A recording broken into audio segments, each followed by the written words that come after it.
سانولی رنگت، چپٹی ناک، چھوٹی چھوٹی آنکھیں، نارمل سی ہائٹ، مجھ جیسے نوجوان اگر بنا سیلری کے نوکری کرتے ہوں تو کون سی لڑکی ہم سے شادی کرنا چاہے گی؟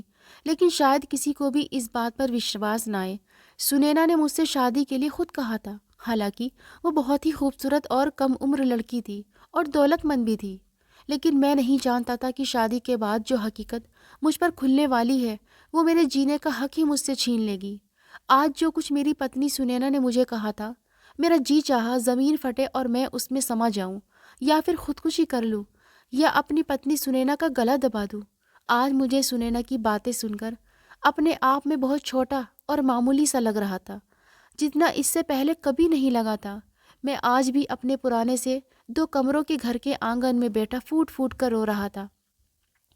گاؤں میں میرا چھوٹا سا مکان تھا، ایک کرانے کی دکان پر میں نوکری کرتا تھا، لیکن مجھے سیلری نہیں ملتی تھی۔ وہ آدمی مجھے مہینے بھر کا راشن دے دیتا تھا۔ حالانکہ میرے ماں باپ زندہ نہیں تھے، اس لیے میں اکیلا ہی ہوتا تھا، اس لیے میرا گزر بسر اس راشن سے ہو جاتا تھا۔ میرے ماں باپ زندہ ہوتے تو شاید میری شادی کہیں نہ کہیں کروا بھی دیتے، لیکن مجھ جیسے کنگال مرد کو کون بھلا اپنی بیٹی دے سکتا تھا؟ میری عمر 35 سال ہو چکی تھی۔ لڑکیوں کے رشتے تو دور، مجھ سے تو کوئی عورت بھی شادی کے لیے راضی نہ تھی۔ معمولی شکل صورت کے علاوہ میرے اندر ایک اور کمی تھی کہ مجھے نیند میں باتیں کرنے کی عادت تھی۔ کبھی کبھی جب اکیلا ہوتا تو میں خود ہی بڑبڑانے لگتا تھا۔ سامنے والا دیکھتا تو اسے ایسا لگتا جیسے میں خود سے باتیں کر رہا ہوں۔ جب انسان تنہائی سے تنگ آ جاتا ہے تو شاید میری طرح ہی باولا ہو جاتا ہے۔ میں 20 سال کا تھا جب میرے ماں باپ ایک حادثے کا شکار ہو کر اس دنیا سے چلے گئے تھے۔ اس حادثے نے میرے دماغ پر بہت برا اثر کیا تھا، اور اس کے بعد مجھے اپنانے اور گلے لگانے کے بجائے میرے چاچا تاؤ جی نے مجھے گھر سے نکال دیا تھا، مجھے اکیلا چھوڑ دیا تھا۔ حالانکہ میرے پاپا کی زندگی میں میرے چاچا مجھ سے بہت زیادہ محبت جتاتے تھے۔ ایک تو مجھ پر میرے ماں باپ کے بچھڑ جانے کا صدمہ تھا، دوسرا میرا کوئی بہن بھائی بھی نہ تھا، اور جو رشتہ دار تھے وہ بھی مجھے چھوڑ گئے تھے۔ شروع میں ہی میرا دماغی سنتولن بگڑنے لگا تھا۔ مجھے اپنے ماں باپ کی یاد آنے لگتی تو میں اکیلا کمرے میں بیٹھا پھوٹ پھوٹ کر رونے لگتا تھا، اپنے مرے ہوئے ماں باپ کو پکارنے لگتا۔ رات کے سناٹے میں جب میری چیخیں گونجی تو آس پاس رہنے والے لوگ مجھے پاگل سمجھتے تھے۔ ایک مرد ہوتے ہوئے بھی مجھے خالی گھر سے کبھی کبھی ڈر محسوس ہونے لگتا تھا، اور کبھی کبھی میں بالکل نارمل انسان کی طرح جینے لگتا۔ لیکن ایک بات کی کمی میری زندگی میں ضرور تھی، اور وہ تھی کسی ہم سفر ساتھی کی جس سے میں اپنے دل کی بات کہہ سکتا۔ تنہائی کا ناگ بڑا ہی زہریلا ہوتا ہے، یہ میں ہی جانتا تھا، یا پھر وہ جانتی تھی۔ میری زندگی اسی ڈگر پر چل رہی تھی۔ اب تو شادی کی امید بھی میں نے اپنے دل سے نکال دی تھی۔ میں خود سے بالکل مایوس ہو چکا تھا۔ لیکن ایک دن اچانک سے ایک لڑکی میری زندگی میں آ گئی، جس نے میری زندگی کو ایک دن میں ہی بدل کر رکھ دیا تھا۔ وہ 24 سال کی خوبصورت لڑکی تھی جس کا نام سنینا تھا۔ لیکن جب مجھے اس کی حقیقت معلوم ہوئی تو میرے رونگٹے کھڑے ہو گئے تھے۔ میری پہلی ملاقات سنینا سے اسی دکان پر ہوئی تھی جہاں میں کام کرتا تھا۔ میں اس کرانے کی دکان پر ہی بیٹھا ہوا تھا۔ میرا مالک مجھے اکیلا چھوڑ کر اپنے گھر گیا تھا۔ گرمیوں کی دوپہر تھی اور آلس بھرا موسم تھا۔ اس گرم دوپہر میں دن کے سمے کوئی بھی اپنے گھروں سے نکلنا پسند نہیں کرتا، سب گھروں میں رہنا پسند کرتے تھے۔ اس وقت کوئی گراہک بھی نہیں آتا تھا۔ میرا مالک اپنے گھر چلا گیا، میں پسینے سے سرابور وہیں بیٹھا تھا۔ اس وقت بھی خود سے باتیں کرنے میں بزی تھا۔ کوئی ساتھی تو تھا نہیں، اس لیے خود سے ہی باتیں کر کے اپنے دل کو بہلا لیا کرتا۔ کسی کو اگر اپنے دکھ درد کی باتیں سنانے کی کوشش بھی کرتا تو کوئی میرے دل کی بات سنتا ہی نہیں تھا، مجھے اگنور کر کے آگے بڑھ جاتا تھا۔ اس لیے میں نے لوگوں کو اپنا درد بتانا ہی چھوڑ دیا تھا۔ میں نے خود کو ہی اپنا ساتھی بنا دیا تھا۔ اس سمے بھی میں خود سے ہی باتیں کرنے میں بزی تھا۔ مجھے ایسا لگ رہا تھا جیسے سامنے میری ماں بیٹھی ہے اور میں ان سے اپنے دل کی باتیں کر رہا ہوں۔ میرے پاس خیالوں کے سوا کچھ بھی نہیں تھا۔ میرے شکوے بس اپنی ماں کے خیال سے ہی جاری رہتے تھے۔ میں آنکھیں بند کیے ابھی یہی کہہ رہا تھا کہ ماں مجھے چھوڑ کر کیوں چلی گئی، کہ تبھی ایک آواز پر میں چونک گیا۔ میں نے آنکھیں کھول کر دیکھا تو سامنے بہت ہی خوبصورت ماڈرن سی لڑکی کھڑی تھی۔ وہ گرمی سے بوکھلائی لگ رہی تھی۔ اس کی گاڑی میری دکان کے سامنے کھڑی تھی۔ اس نے اپنی آنکھوں سے کالا چشمہ اتارا اور مجھ سے پانی کی بوتل مانگنے لگی، کہنے لگی، مجھے جلدی سے ٹھنڈا پانی دے دو۔ میں جلدی سے اپنی کرسی سے کھڑا ہوا، فریج سے ٹھنڈے پانی کی بوتل نکال کر اسے دے دی۔ وہ شاید کہیں دور سے سفر کر کے آ رہی تھی۔ ہمارے گاؤں میں ایسی ماڈرن لڑکیاں نہیں ہوتی تھی۔ اس کے کپڑے اور قیمتی گاڑی سے ہی لگ رہا تھا کہ امیر باپ کی بیٹی ہے۔ اس نے مجھ سے بوتل چھینی اور جلدی منہ سے لگا لی۔ اسے پیاس بہت تیزی سے لگی ہوئی تھی، اس لیے وہ بوتل منہ کو لگائے پانی پینے لگی۔ پانی کو ختم کرنے کے بعد اس نے مجھے بنا پوچھے 500 کا نوٹ پکڑوا دیا اور چلی گئی۔ میں اس سے کہتا رہا کہ یہ بہت زیادہ پیسے ہیں، آپ باقی پیسے واپس لے جائیں، لیکن وہ یہ کہہ کر چلی گئی کہ آپ رکھ لے۔ مجھے بڑی حیرت ہوئی، لڑکی کتنی اچھی ہے جو مجھے اتنے سارے پیسے دے کر چلی گئی۔ میں نے بوتل کی اصل قیمت کے پیسے دراز میں رکھے، باقی کے پیسے اپنی جیب میں ڈال لیے۔ میں بہت خوش تھا، پہلی بار میری جیب میں پیسے آئے تھے۔ میرا مالک مجھے بس راشن دیتا تھا، ہمیشہ میں ایک ایک پیسے کے لیے ترستا رہ جاتا تھا۔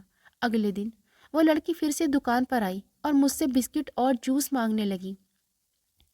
اس بار بھی وہ پیسے کچھ زیادہ دینے لگی، لیکن اس بار میں نے اسے صاف منع کر دیا۔ میں اس سے زیادہ پیسے ہرگز نہیں لے سکتا تھا، اور مجھے اتنے پیسے کا کرنا بھی کیا تھا۔ لیکن اب تو وہ لڑکی روز ہی میری دکان پر آنے لگی تھی۔ جب تک وہ جوس پیتی مجھے غور سے دیکھتی رہتی۔ وہ مجھ سے چیزیں خریدتی اور چلی جاتی، اور جاتے ہوئے مجھے زیادہ پیسے دینے کی کوشش کرتی، لیکن میں ہر بار انکار کر دیتا۔ وہ مجھے مسکرا کر دیکھ کر چلی جاتی، لیکن ایک بار جو اس لڑکی نے ہمت دکھائی، میں حیران رہ گیا تھا۔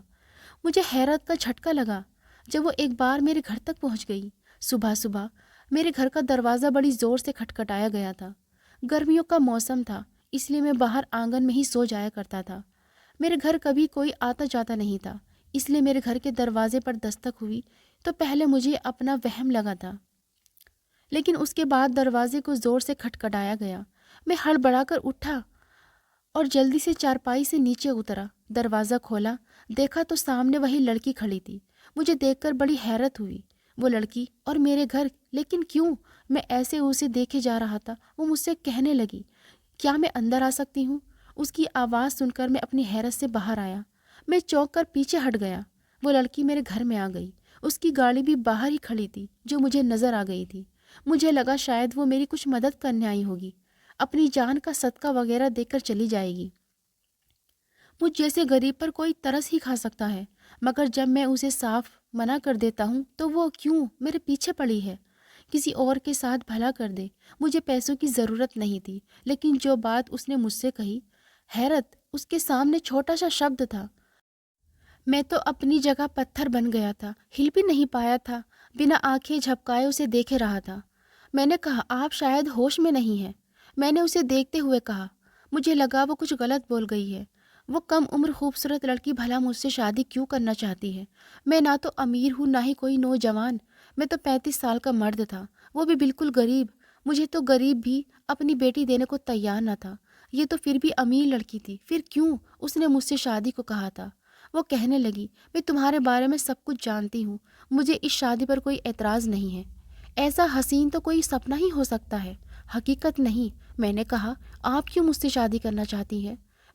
میں آپ کو دے ہی کیا سکتا ہوں؟ نہ میرے پاس اپنا گھر ہے اور نہ ہی کوئی روزی روٹی کا انتظام۔ وہ کہنے لگی، میرے پاس سب کچھ ہے، مجھے کچھ بھی نہیں چاہیے، اور مجھے کسی چیز کی ضرورت بھی نہیں ہے، بس تم مجھے اچھے لگے ہو، اس لیے میں تم سے شادی کرنا چاہتی ہوں۔ ایسی بات سن کر یقین کرنا مشکل سا ہوتا ہے۔ میں بھی سوچ میں ڈوبا ہوا تھا، میرا دماغ اس ٹائپ کی مہربانی کو سویکار نہیں کر پا رہا تھا۔ میں تو یہ بھی نہیں سوچ سکتا تھا کہ میرے حسن پر فدا ہو گئی ہوگی۔ میں تو ایسا مرد تھا کہ عام سی شکل صورت کی عورتیں بھی مجھے دیکھ کر نفرت سے منہ پھیر لیتی تھی، اور یہ تو اچھی خاصی حسین خوبصورت لڑکی تھی۔ وہ کہنے لگی، تمہیں زیادہ سوچنے کی ضرورت نہیں ہے، ہم آج ہی شادی کر لیں گے اور تم میرے ساتھ میرے گھر پر رہو گے۔ اس کا انداز فیصلہ کر دینے والا تھا، جیسے وہ پہلے ہی فیصلہ کر چکی تھی۔ میں نے سوچا، جب قسمت مجھ پر مہربان ہو رہی ہے تو ہم حامی بھر لیتا ہوں۔ شام تک ہماری شادی ہو چکی تھی۔ گاؤں کے کچھ لوگوں نے ہماری شادی کروا دی تھی۔ گاؤں کے لوگ بھی حیران تھے۔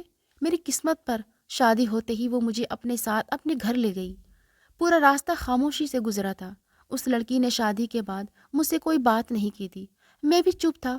2 گھنٹے کا سفر طے کرنے کے بعد جب اس کی گاڑی ایک عالی شان بنگلے کے سامنے رکی تو وہ کوئی گھر نہیں بلکہ کوئی محل تھا، اور اس محل کو دیکھ کر میری آنکھیں کھلی کی کھلی رہ گئی تھی۔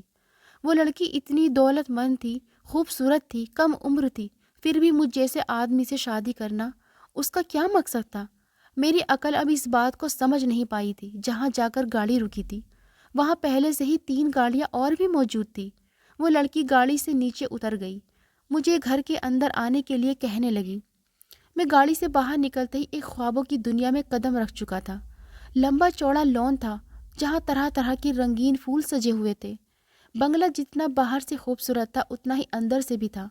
لانچ میں داخل ہوتے ہی اس کی نوکرانیاں سامان کے ساتھ آ کر کھڑی ہو گئی۔ وہ ان سے کہنے لگی، کھانا لگاؤ، میں فریش ہو کر آتی ہوں۔ یہ کہہ کر اس نے میری طرف دیکھا اور پھر کہنے لگی، آپ اس کمرے میں چلے جائیں، اور خود وہ اوپر چلی گئی تھی۔ میں اس کے بتائے ہوئے کمرے میں آ گیا۔ یہ کمرہ بھی کافی بڑا تھا۔ فرنیچر سادہ تھا لیکن قیمتی تھا۔ میں اپنے کپڑے اپنے ساتھ لایا تھا، اس لیے نہا کر میں نے وہی کپڑے پہن لیے۔ کچھ دیر میں اسی کمرے میں بیٹھا رہا۔ اس کی دولت اور محل جیسا گھر دیکھ کر میں حیران بھی تھا اور سوچوں میں گھرا ہوا بھی تھا۔ بار بار ایک ہی سوال میرے دماغ میں آ رہا تھا کہ اس لڑکی نے مجھ میں کیا دیکھا، مجھ سے شادی کیوں کی؟ اس لڑکی میں تو کوئی کمی نہیں تھی جو یہ مجھ جیسے آدمی سے شادی کرتی۔ لیکن یہ راز بھی مجھ پر راز نہ رہا تھا، اور جب مجھے راز معلوم ہوا تو میری عقل حیران رہ گئی تھی۔ جی چاہا پھوٹ پھوٹ کر رہوں۔ ہم جیسے لوگوں کے ساتھ اوپر والا بھی مذاق کرتا ہے، اور دنیا میں انسان بھی ہمارا مذاق بناتے ہیں اور ہماری مجبوری کا فائدہ اٹھاتے ہیں۔ دوپہر کے کھانے کے لیے جب میں ڈائننگ ٹیبل پر آ کر بیٹھا تو کھانے کی الگ الگ سامان دیکھ کر میں بے حد خوش ہو گیا تھا۔ بہت دنوں کے بعد میں نے پیٹ بھر کے کھانا کھایا تھا۔ اس لڑکی نے کھانے کے بعد اپنے نوکروں سے کہا کہ مجھے اپنے ساتھ مارکیٹ لے جائیں اور اچھے سے کپڑے دلوائیں۔ وہ نوکر مجھے اپنے ساتھ لے گیا اور بہت سے اچھے کپڑے، جوتے اور الگ الگ سامان دلوایا۔ اس کے بعد وہ مجھے مہنگے والے سیلون بھی لے کر گیا۔ اس نے میرے بالوں کا بہت اچھا اسٹائل بنوا دیا۔ رات کو اس لڑکی نے مجھے پینٹ کوٹ پہننے کو تیار ہونے کے لیے کہا۔ تیار ہو کر خود کو شیشے میں دیکھا تو میں دنگ رہ گیا تھا۔ پیسہ بھی کیا چیز ہوتی ہے، برے سے برے انسان کو بھی نکھار کر رکھ دیتی ہے۔ میں پہلے سے کافی بدل گیا تھا، اب پہلے جتنا برا نہیں لگ رہا تھا۔ جب میں تیار ہو کر باہر نکلا تو وہ بھی ایک ساڑی پہنے بالکل تیار کھڑی تھی۔ اس وقت وہ بلیک رنگ کی ساڑی میں بہت خوبصورت لگ رہی تھی۔ مجھے وہ اپنے ساتھ ایک کلب میں لے گئی۔ میں نے پہلی بار ایسی جگہ دیکھی تھی۔ وہاں کا ماحول دیکھ کر میں پریشان ہو گیا تھا۔ سبھی عورتیں اور مرد ناچ رہے تھے۔ سنینا بھی ڈانس فلور پر ناچنے لگی اور مجھے بھی وہاں لے گئی۔ مجھے یہ سب عجیب لگ رہا تھا، میں نے آج تک ایسا ماحول نہیں دیکھا تھا۔ وہ مجھے ساتھ ساتھ ڈانس کے اسٹیپ بھی بتا رہی تھی اور پھر دھیرے دھیرے میرے قریب ہونے لگی۔ بے شک وہ میری پتنی تھی، لیکن سب کے سامنے مجھے اس کا یوں گلے لگانا بڑا عجیب سا لگ رہا تھا۔ لیکن میں اس کے پیسوں کا محتاج تھا، اس لیے بول نہیں سکتا تھا۔ لیکن خیر، ایک انسان بھی تھا، اس کا میرے اتنے قریب ہونا میرے اندر کی دنیا میں دھمال سا مچا دیا تھا۔ ایک تو وہ حسین تھی، خوبصورت تھی، کم عمر بھی تھی، ساری خوبیاں تھیں اس میں، اور سب سے بڑی بات کہ میرے ساتھ ایک ایسے رشتے سے جڑی ہوئی تھی کہ میرا اس کی طرف کھینچنا ایک نیچرل سی بات تھی۔ رات جب ہم گھر پہنچے تو وہ شراب کے نشے میں چور تھی۔ لڑکھڑاتے قدموں سے وہ اوپر کی سیڑھیاں چڑھ رہی تھی۔ میں بھی اپنے کمرے میں چلا گیا کیونکہ وہ مجھے گاڑی میں کہہ چکی تھی کہ تم اپنے کمرے میں ہی رہا کرو گے۔ میں اپنے کمرے میں آ کر یہ سوچنے لگا کہ یہ کیسی لڑکی تھی، مجھ سے شادی بھی کی تھی اور فاصلے بھی خود ہی رکھ رہی تھی۔ میرا ہاتھ بھی مجھے دینے کو تیار نہ تھی، حالانکہ میرا دل اس کی سنگت کے لیے اب تڑپنے لگا تھا۔ میرے لیے وہ لڑکی اب پہلی بنتی جا رہی تھی۔ میں چپ چاپ جا کر اپنے بیڈ پر لیٹ گیا۔ سنینا کے بارے میں سوچتے ہوئے ہی میری آنکھ لگ گئی تھی۔ وہ مجھ سے زیادہ بات چیت نہیں کرتی تھی، لیکن رات کو مجھے روز کلب لے جاتی تھی۔ جیسے ہی میرے ساتھ ڈانس کرتی، میرے قریب آتی اور شراب بھی پیتی تھی۔ لیکن آج جو کچھ ہوا اس نے مجھے سوچنے پر مجبور کر دیا تھا۔ آج جب وہ نشے میں واپس گاڑی چلا رہی تھی تو وہ بے تحاشا رو رہی تھی۔ مجھ سے کہنے لگی، یہ دنیا بہت بری ہے، دھوکے باز ہے، مجھے نفرت ہے سب سے۔ اس کی آنکھوں سے لگاتار آنسو بہہ رہے تھے۔ گھر آ کر میں سنینا کے بارے میں سوچنے لگا کہ یہ لڑکی اتنی دولت مند ہے، کسی چیز کی کوئی کمی نہیں، پھر کیوں اتنی اداس رہتی ہے؟ اس لڑکی کو آخر کیا غم ہو سکتا ہے؟ مجھے جب بھی اس کے بہتے آنسو نظر آتے تو مجھے اب اندر سے کچھ ہونے لگتا تھا۔ مجھے اس کا دکھ دیکھا نہیں جاتا تھا۔ صبح ناشتے پر بھی اس کی آنکھیں سجی ہوئی تھی۔ میرا دل چاہا کہ اس سے پوچھوں کہ اسے کیا غم ہے، لیکن میری ہمت اس کے سامنے جواب دے جاتی تھی۔ لیکن لیکن آج تو میرا دل بھی اس بات پر اڑا ہوا تھا کہ میں اس سے وجہ پوچھوں۔ میں نے ڈرتے ڈرتے اس سے پوچھا کہ آپ رات کو کیوں رو رہی تھی؟ آپ کو کیا دکھ ہے؟ میری بات پر وہ غصے سے پھٹ پڑی اور کہنے لگی، اپنے کام سے کام رکھا کرو۔ میں اس کی بات سن کر چپ ہو گیا، لیکن مجھے یہ بات جاننی تھی کہ آخر اسے غم کیا ہے۔ لیکن کچھ دن بعد ہی میں نے اسے ایک نوجوان لڑکے سے لڑتے ہوئے دیکھا۔ اس دن وہ میرے ساتھ مال میں شاپنگ کرنے گئی تھی، جب اس کا ٹکراؤ کسی لڑکے سے ہو گیا۔ وہ لڑکا اسے دیکھ کر کچھ دیر تو دیکھتا رہا، لیکن اس کے بعد وہاں سے چلا گیا۔ لیکن نہ جانے سنینا کو کیا ہوا کہ وہ اس لڑکی کے پیچھے جانے لگی، اس کے پاس جا کر چلانے لگی، کہنے لگی، میں تمہیں کہیں کا نہیں چھوڑوں گی، تمہیں برباد کر دوں گی۔ یہ دیکھ کر میں پریشان ہو گیا۔ میں فوراً سے سنینا کے پاس گیا۔ وہ اس لڑکے کا گریبان پکڑے ہوئے تھی، لہو رنگ آنکھوں سے اسے دیکھ رہی تھی۔ میں نے سنینا کو بڑی مشکل سے اس لڑکے سے پیچھے کیا۔ وہ لڑکا سنینا کو گھورتے ہوئے وہاں سے چلا گیا۔ وہ کہنے لگی، میں اس آدمی کو جان سے مار ڈالوں گی۔ میں مشکل سے اسے سنبھالتے ہوئے گھر لایا۔ کچھ دنوں تک وہ اپنے کمرے سے باہر نہیں نکلی تو میں نے نوکرانی سے پوچھا تو وہ کہنے لگی، سنینا کو بخار ہے۔ بخار کا سن کر میں اس کے کمرے میں گیا۔ وہ بے سدھ لیٹی ہوئی تھی، دوائی بھی یوں ہی رکھی ہوئی تھی۔ میں نے اس کے ماتھے کو چھوا تو بخار سے تپ رہا تھا۔ میں اس کے سر پر پانی کی پٹیاں رکھنے لگا۔ وہ شاید بہت روئی تھی، اس کی آنکھیں بہت ہی سوجی ہوئی تھی۔ نہ جانے وہ لڑکا کون تھا اور سنینا اس سے لڑ کیوں رہی تھی۔ وہ ابھی نیند کے اثر میں تھی اور سوتے ہوئے بھی سسک رہی تھی۔ مجھے اس پر ترس آنے لگا تھا، شاید میری طرح وہ بھی تنہائی کا شکار تھی۔ میں نے آج تک کبھی اس کے کسی رشتہ دار کو نہیں دیکھا تھا۔ اس کے پاس پیسہ تو خوب تھا، لیکن کوئی اپنا نہیں تھا۔ شاید اس کے ماں باپ بھی زندہ نہیں تھے۔ وہ تو اس محل میں اکیلے ہی رہتی تھی۔ میں پوری رات اس کی دیکھ بھال کرتا رہا۔ صبح جب نیند سے جاگی تو وہ مجھے دیکھ کر نظریں چرانے لگی، کہنے لگی، آپ کو میری چنتا کرنے کی ضرورت نہیں تھی۔ میں نے کہا، تم میری پتنی ہو اور میرا فرض ہے کہ تمہاری تکلیف میں تمہارا خیال رکھوں۔ میں یہ کہہ کر اسے ناشتہ کروانے لگا۔ وہ چپ چاپ مجھے ہی دیکھ رہی تھی اور میرے ہاتھ سے ناشتہ بھی کر رہی تھی۔ پھر وہ رونے لگی، کہنے لگی، میرا کوئی بھی اپنا نہیں ہے۔ میری ماں بچپن میں ہی مر گئی تھی اور میرے پاپا دوسرے شہر میں رہتے تھے، کبھی کبھی ہی یہاں آتے تھے۔ میں اب تک نوکروں کے رحم و کرم پر ہی پلی ہوں۔ میں اس کی باتیں خاموشی سے سن رہا تھا۔ میرا اور اس کا دکھ ایک جیسا تھا، وہ بھی تنہا تھی اور میں بھی۔ اب وہ مجھ سے کچھ باتیں کر لیتی تھی۔ ہم ابھی تک پتی پتنی تو نہیں بن پائے تھے، لیکن دھیرے دھیرے اچھے دوست ضرور بن گئے تھے۔ وہ مجھ سے ڈھیر ساری باتیں کرتی تھی، اپنے پاپا کی بھی باتیں کرتی جو ابھی 1 سال پہلے گزر گئے تھے۔ ایک بار میں نے اس لڑکے کے بارے میں پوچھا کہ وہ کون تھا۔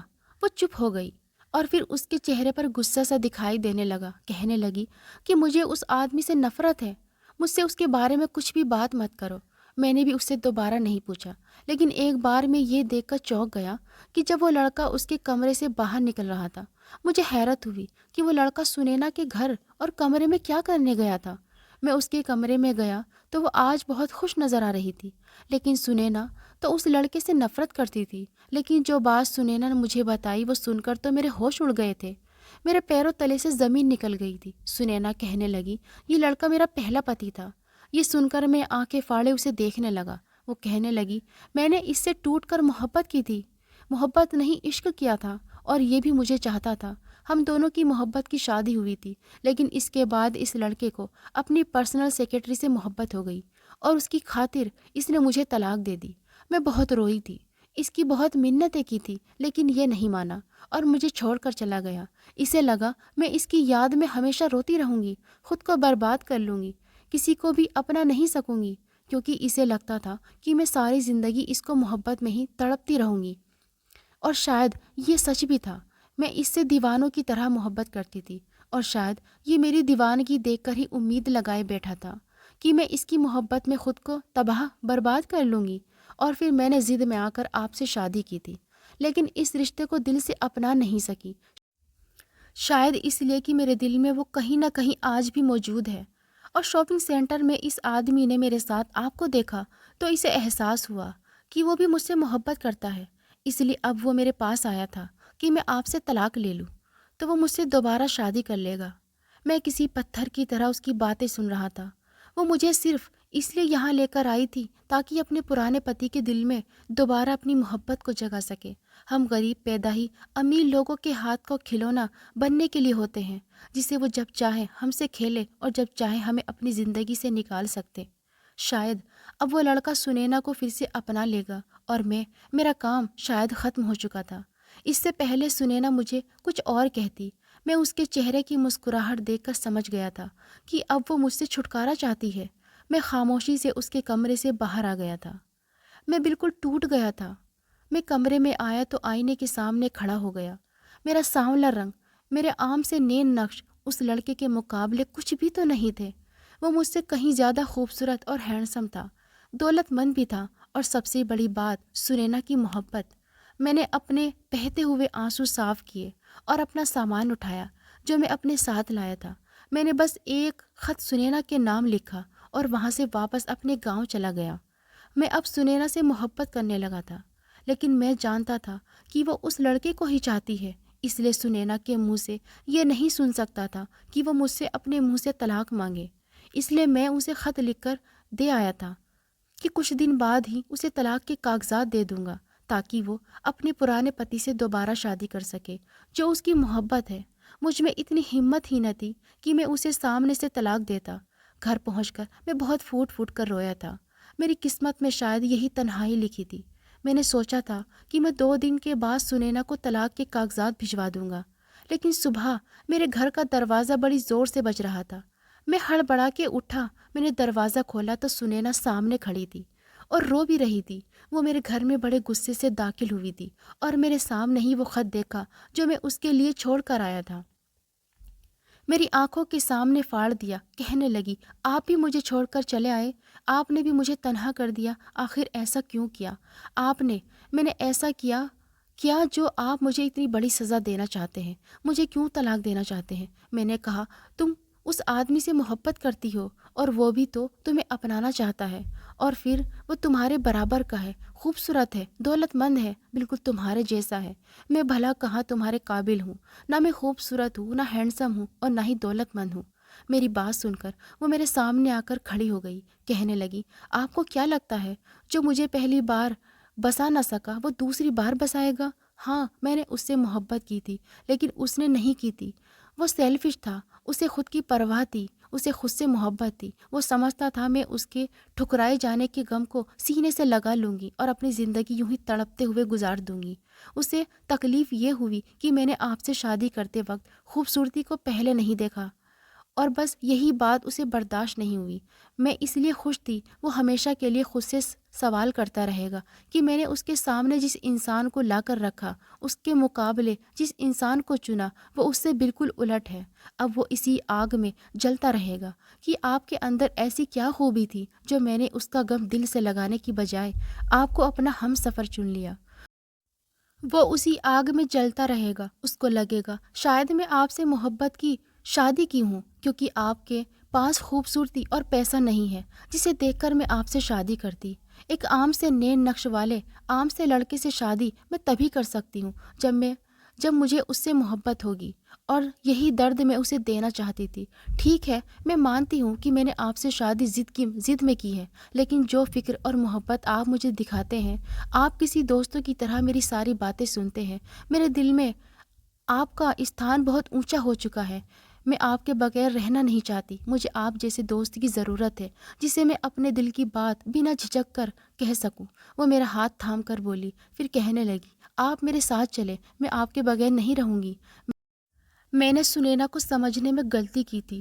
وہ اس آدمی کی ہار پر خوش تھی، وہ اسے اپنانا نہیں چاہتی تھی۔ عورت محبت اور عزت کی بھوکی ہوتی ہے، محبت کے بدلے محبت چاہتی ہے جو اسے اپنے پرانے گھمنڈی پتی سے نہیں ملی تھی بلکہ مجھ سے ملی تھی۔